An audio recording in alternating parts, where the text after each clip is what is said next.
I think once again, it's another unprecedented day in American history. We've never seen a former president charged with something like this. We never saw a day like January 6th before in the history of our country. So I think it continues to add to the unprecedented feel of the 2024 election cycle and what we saw throughout the Trump presidency, where there's really been one headline after another. I mean, we just saw the statement that the Trump campaign released on social media. Trump himself hasn't spoken, but that statement he released, he's saying this is a political witch hunt, that the timing of this is designed to interfere with the 2024 election. You worked for him as Deputy Chief of Staff. You then worked for the First Lady, Melania. Tell me what him and his team would be thinking in mounting this argument.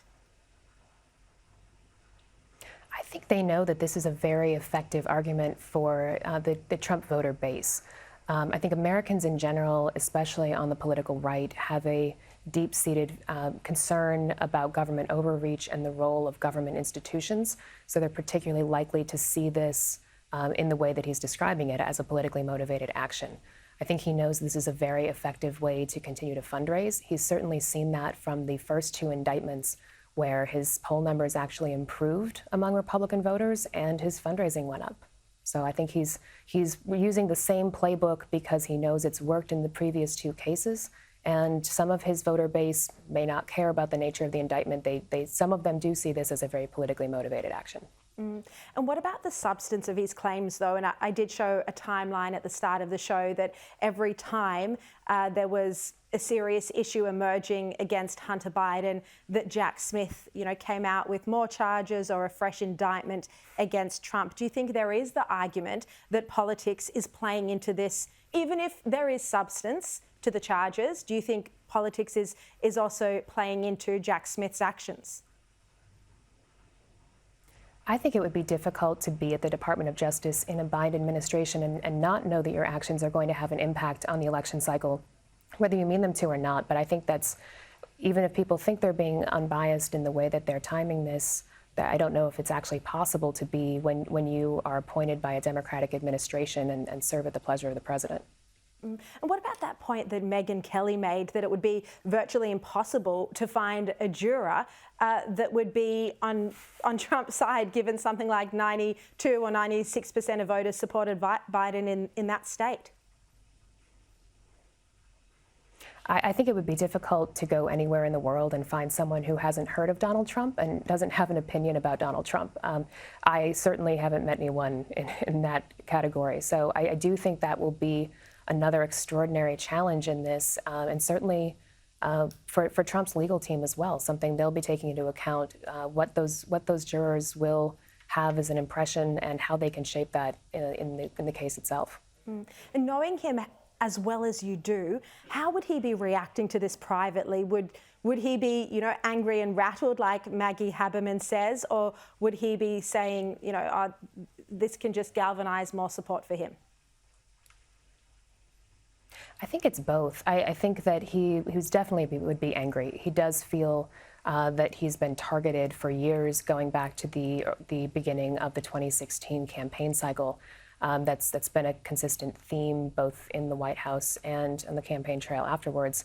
So I do think he's angry that this is happening. Just because he sees an upside on fundraising doesn't mean that he would want this to happen. And I think he would be rattled by the fact that these are some very serious charges. It's not the kind of thing there's a good template to look towards in the past and say, like there was with the case in New York, the first indictment, where there, to the extent there's precedent in the U.S. political and legal system, it went well for the defendant. So this is a very different type of case, and it's much more serious. I think he would definitely be taking that into account in terms of personal liability, more so than political favorability.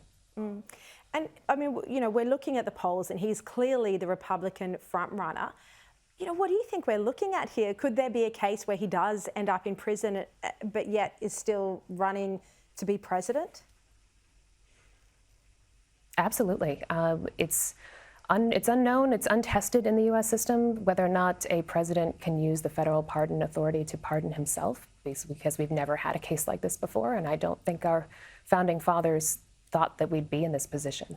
But it's legal under the U.S. Constitution, and it's certainly something for Trump, who is no stranger to controversy and is used to being in unusual positions. I would not put it past him to run, even if he were in prison. I think that the timing of the case would make it unlikely that he would be in a cell before the 2024 election, but I'm uncertain of how quickly the team is going to be able to move on this. Look, and just before you go, I mean, you worked for the First Lady. How does she respond? She's very private. We don't see a lot of her. How does she respond to these sort of things? Is she very loyal? Would she be, angry alongside her husband, thinking this is terribly unfair, or would she be able to take kind of a more objective view of this? No, I think she's extremely loyal to him, and I think they have a much closer relationship behind closed doors than most people see in public, just because she is so private and very focused on her son and on her family. But I think, especially as someone who didn't seek out a life in politics and didn't choose to personally run for office, she's very supportive of him, but I think would also be very angry that these attacks are continuing and that it has an effect on her family. Yeah. All right, Emma Doyle, thank you very much for your time. We should point out you left 20 days before the events on January 6th, so well and truly not there, and now you're working for Bondi Partners, and we'll hopefully see you live in the Sydney studio Thursday next week. Really looking forward to meeting you in person. Likewise, thank you.